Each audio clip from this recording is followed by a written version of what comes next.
Coming up on Texas Voices. Darling, I pray. Taylor Branch and the Lonestar Ramblers hit the ground running, and we catch up with them on the road. The band it's a unit. Like, they take the wins and the losses with me. Plus, let's ride shotgun with Bryan Harcrow as he restores the classics to keep them rambling. They all have a connection with a car or with a similar car that they had in their past, and that's the reason that they're building the cars or keeping them going for that memory. And later, a rambling woman with adventure in her heart and storytelling in her soul. Creative Natalie Rhea tells us about her journey. I believe that life is shaped by the stories we tell. Texas Voices features the musicians, artists, and creatives in our great state next.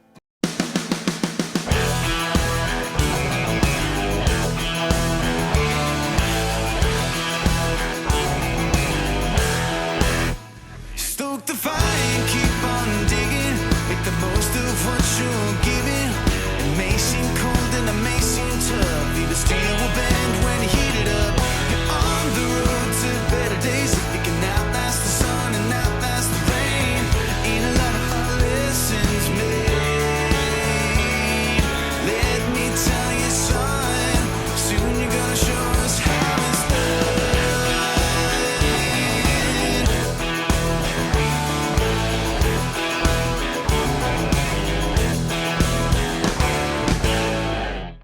Howdy, and welcome to the iconic Dixie Chicken located in the historic Northgate District of College Station, Texas. I'm Lindsay Lippman. Waylon Jennings warned us, don't give your heart to a rambling man. But it's too late because we love Taylor Branch and the Lonestar Ramblers. We caught up with them at the Rattlesnake Roundup in Walnut Springs.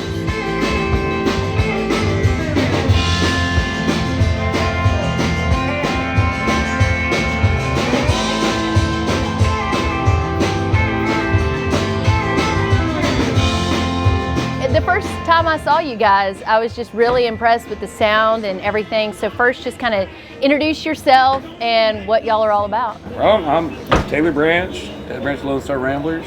Hailing out of the big city of Gatesville. They let us out on parole for the weekend.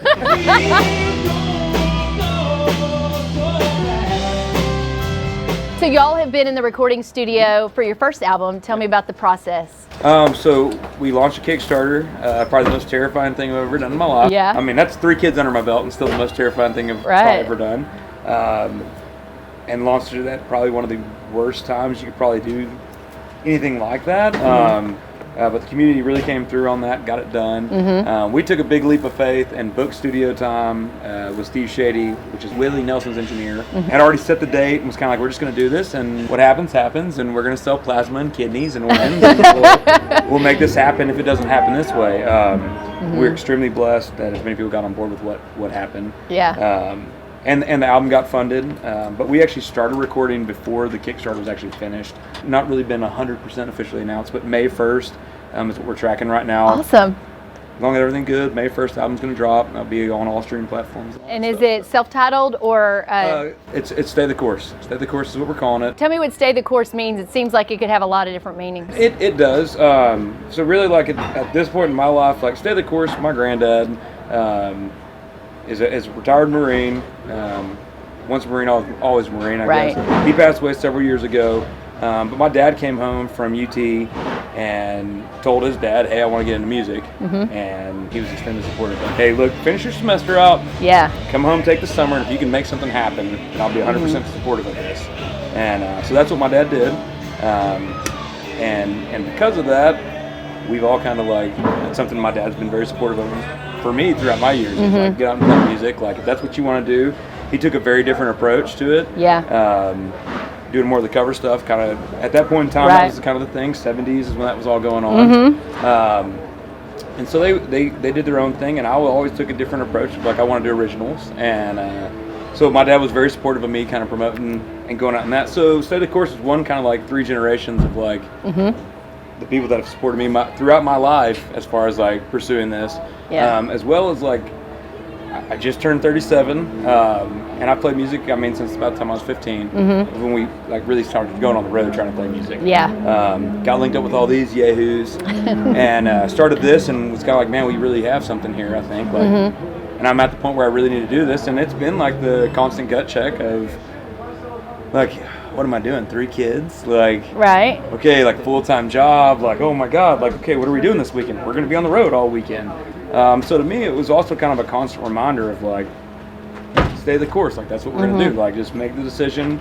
We're going to push to do this. Yeah. Chase that kind of gut check of I think something's here. Let's see what happens. And luckily, we've been very fortunate that the more we're doing this and the more we're getting out there, the more people are seeming to get behind what we're doing. Yeah.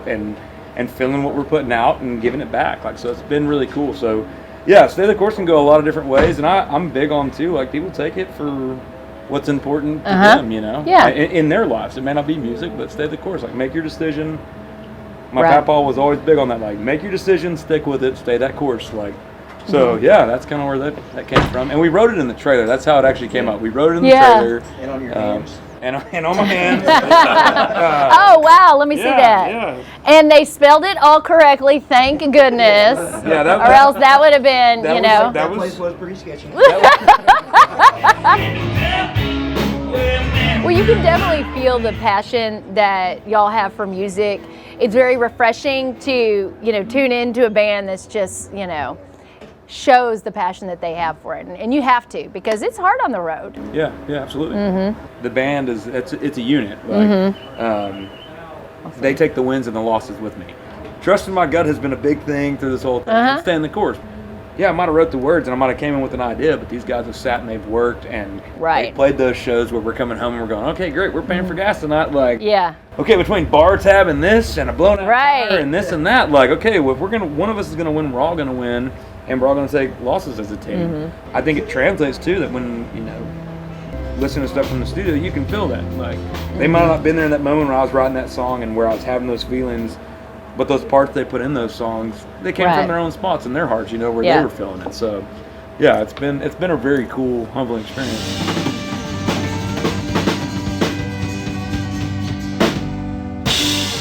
Coming up, Taylor and the band perform. But first, they'll get you rambling down the road in style. Follow your heart to Waco, Texas, home of the famous Magnolia Silos, Cameron Park Zoo, Baylor University, Dr. Pepper Museum, BSR Cable Park, and so much more. Enjoy the arts, historical sites, outdoor nature, entertainment, music, food, drinks, and events in a diverse, welcoming place you'll find yourself coming back to again and again.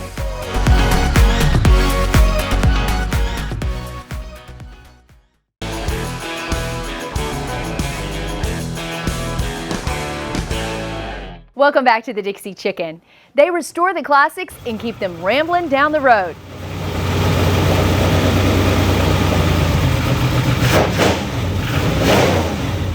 Yeah, because, with this car originally, it had no amenities at all. It had an old flathead 6 engine in it.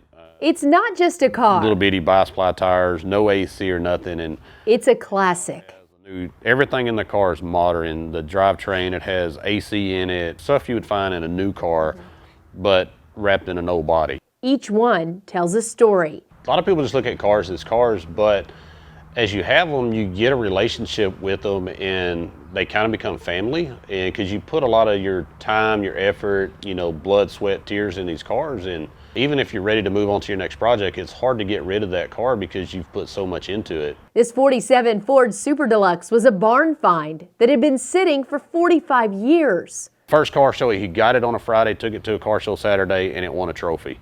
This 58 Chevy Apache kept 3 generations on the road, and it's being restored for a 4th. They all have a connection with a car or with a similar car that they had in their past, and that's the reason that they're building the cars or keeping them going for that memory that they can pass on to their son or their daughter or somebody in the family. But Bryan Harcrow's story begins in a shop like this long before he could drive. It was kind of bare bones. It was nothing special, and I just, I have very vivid memories of it, and riding even when I was 4 or 5 years old, can still see it very clear. Bryan and his dad were running buddies, building and bonding over cars. Is there a particular vehicle that always reminds you of him? Actually, I had the vehicle back. Growing up, he had a 59 El Camino that I remember riding in it beside him, my arm around him. And when I turned 16, he traded it for my first truck to a guy. You know, at 16 years old, nobody wants a 59 El Camino. So he got my first truck, and then I lost track of it for about 20 years, and then it showed up and I went and found it and bought it. So I have that back that eventually I'm going to restore back to original. Bryan has 4 daughters. The little one might give him a hand, like he used to do. I've learned a lot from him with the time that I was with him, and so I wish he was here today to see what I've accomplished. Bryan built his own business based on word of mouth and a commitment to customers and the car itself. So I take a lot of pride in what I do on the cars and with the relationships I have with the customers that come in. At the end of the day, I kind of like being by myself here just because I know when it goes out that's how I would want my car done, and I would put my family in that car any day. But as it turns out, Bryan isn't alone. His hands and heart hold the memories of all those years working with his dad, Elmer. When I rented this building, my friend has owned it for forever, and I went in the bathroom and there was a like a mirror in there that said Elmer's Pool Hall, and so I What a sign. I was like, well, maybe this is right. So I cleaned it up and I got it hanging above my desk in my office. So it was pretty neat to see that in there, and Yeah, he knows. yeah, That's it was pretty awesome. awesome.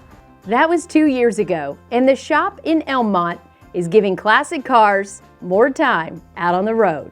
Kind of like building a car, like you say, it's just like life. It's changing every day, and I've been doing this for a living for 20 plus years, and I learn every day, and it teaches you, I think, some life lessons. Kind of learn to slow down and just kind of walk away from things and come back, and when you do, everything just kind of flows and works together. When we come back, you'll meet a Ramblin' woman whose adventures take her from Texas across the globe.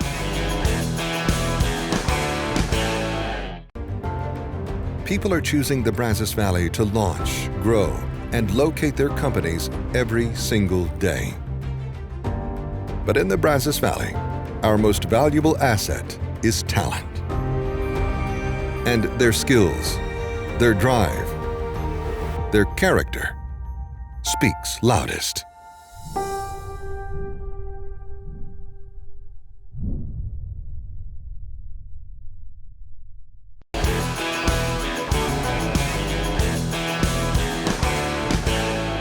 She has an eye for beauty and a heart for adventure. Natalie Rhea is a filmmaker, storyteller, and she's blazing her own trails. Somewhere off the beaten path is where you'll find Natalie Rhea. Her inner light, as bright as the company she keeps on the other side of the camera. I decided if there was a place that really called out to me spiritually, I would stay more there, and there were places like that. Natalie made a decision she documented through film and pictures. I had made this decision to move into my car, and I was like, all right, we're just gonna go like full nose to the grindstone doing it. Okay, reverse.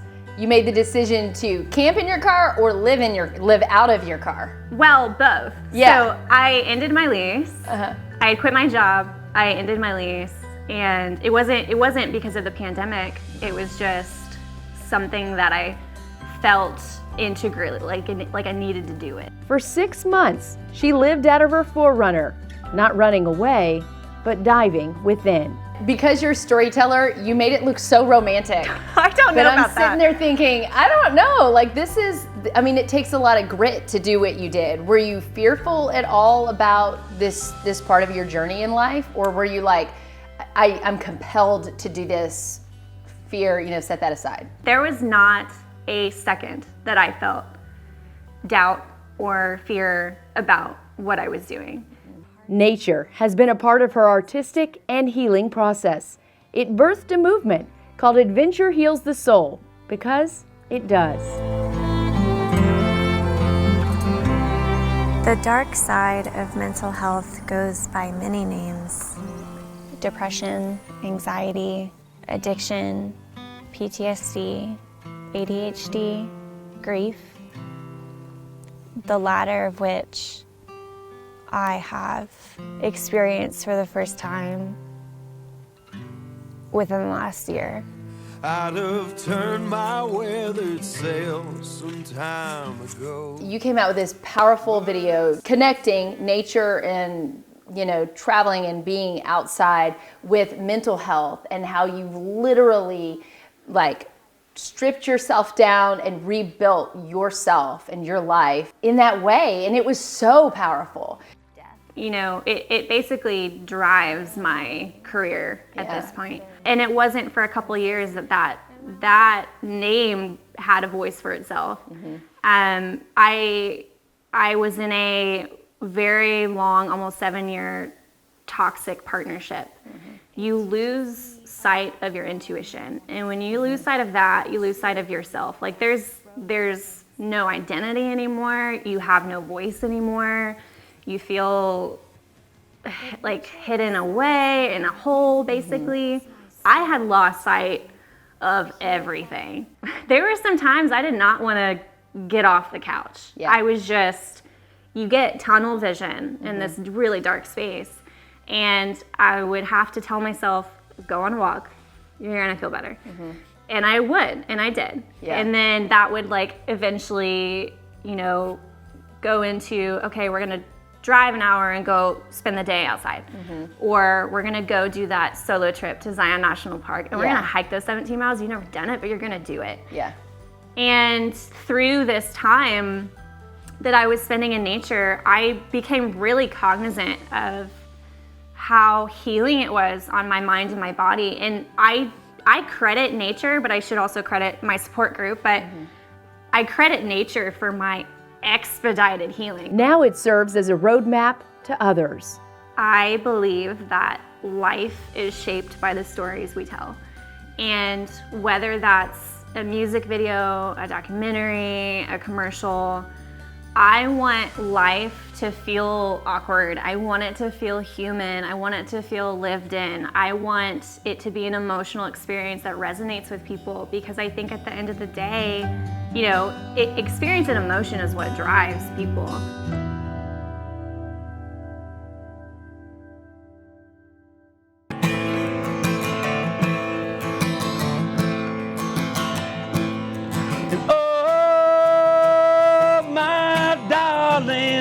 Darling, I pray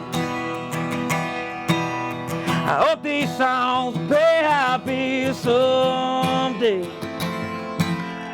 Oh, Lord, I pray.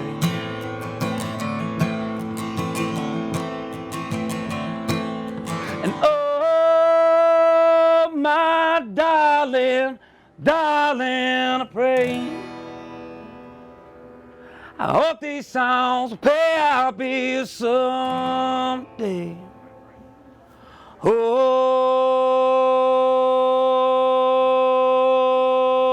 Lord, I pray. Thank you. Howdy guys, Adam Drake right here, and we are talking with Jennifer Ganter. Of course, Jennifer is the owner here at the Dixie Chicken. She's the one that tells me all the cool things that we can do, and you told me one of the first times that you and I ever met, we were actually talking about stories here, and one of my favorites that you told me was actually happened right here where we're sitting. Tell us what your dad used to do for you guys when y'all were little, you and your sister Katie. So we did grow up here, my sister and I. This is the house that built us, like Miranda Lambert sings. Right here, he used to make the employees clear out the tables so we could ride our four-wheelers. We had those smaller four-wheelers for kids. They were gasoline four-wheelers, but four-wheelers, gasoline four-wheelers up and down here, and our bikes and scooters or whatever. But the four-wheelers was really kind of funny because it's gas and we're in a building. It's kind of odd. There was no safety precautions whatsoever. No, I mean, it was the 70s and the 80s. People like, just it was fine. People just breathe in it, yeah. So, but then once we opened, of course, they moved the tables back and let people come in and eat. But yes. What was it like? I mean, did you hit the ramp? Did you we hit the ramp. We did all the things. Do some wheelies and we went around the pool tables. There was a lot more pool tables in here at the time. So, but yes, it was really fun. Who was the better driver inside? Was it you or Katie? I'm of course a better driver. A business has been around for so long and people have grown up here. It's what helped build you. Of course, there's going to be great stories like that. Not only from Jennifer, not only from Katie and myself who are here almost every day, but also from everybody who has been through here, who has been through these doors. And we would love to hear your stories as well. Maybe it's not, riding bikes and four-wheelers and everything around, but we still love to hear your stories. We just encourage you to go to the website, go to DixieChicken.com. What a special story. Thanks, Adam and Jen. Be sure to follow us on social media and at TexasVoicesShow.com. Before we go, let's hear one more performance from Taylor Branch and the Lonestar Ramblers from the Rattlesnake Roundup. We'll see you next week. Hey, give it up for Taylor Branch and the Lonestar Ramblers!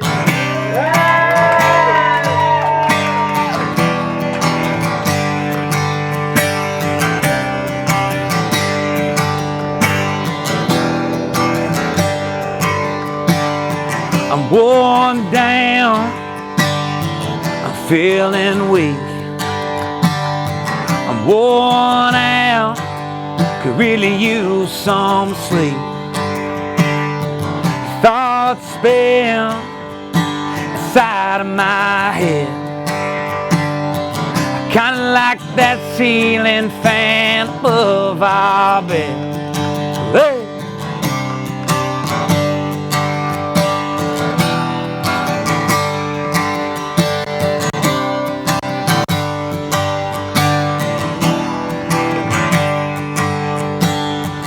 Deep cuts won't heal.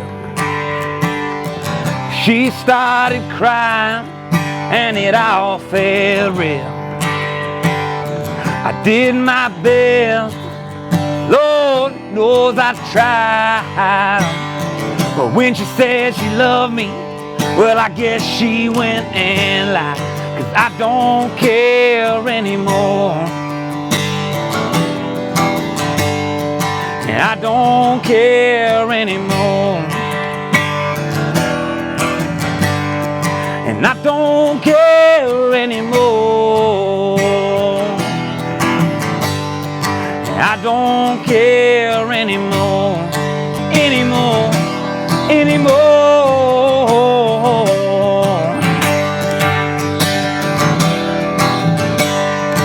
Anymore.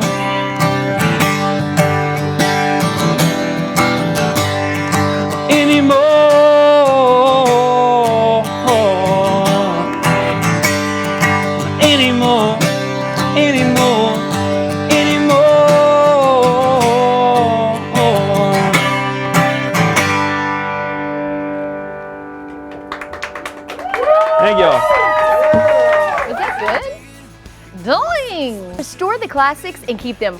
Oh, there's a bug. Okay, I caught it, but I didn't kill it. So I was walking around Denver last week. I swear, for a solid few hours with my fly just completely down. I was like, let's make sure. You have a mask on and your fly's down. In this big old puffy jacket because a snowstorm came through there too. That's really funny. You ever change his diaper? No, back in the 90s, kids weren't still wearing diapers when they were 2. Yeah, this is Wes. Okay, that's good. Hey, Wes, I can see your cleave though. I know, you might need to button up. Who are you right now? I love it. Okay, so if you watch the show, you're rolling. Yo, I've been rolling. No. The women fighting, the UFC fight is kind of loud. Will you shut that off real quick? You got better here than we You said I've got mommy ears because I'm like, the minute I hear one of my children doing something they shouldn't. I just heard women fighting. I was looking for It's a women's UFC fight. So if we see them starting to look over there, we know they're watching the fight. They're not listening. Yeah. So like, what? If you want to find out, I don't know where to go.